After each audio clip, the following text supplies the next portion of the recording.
Idol, anong pinagkaiba ng mga kabataan noon sa kabataan ngayon? Kabataan noon, kumakaway ka kapag may dumaraang eroplano. Inaantay maubos ang tubig sa tabo sa ulo.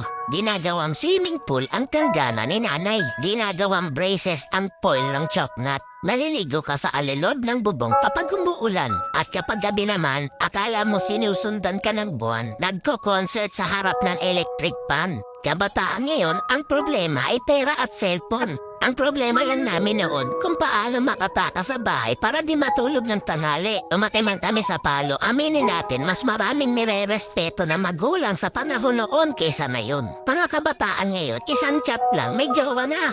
Kami noon sa claims lang umaasa. Broken-hearted, papad friends ang resulta. Mga kabataan noon, ang dami ng alam na trabaho. Kesa sa kabataan ngayon, tamad na, puro pa gadgets, di pa mautusan. Minsan nagiging ibon, minsan nagiging panike. Wait lang. Batako. Idol, hindi kawawa ang batang inuutusan sa gawaing bahay. Ang kawawa ay yung batang lumalaki na walang alam sa buhay. Yung nakaranas lang ang pupuso nito.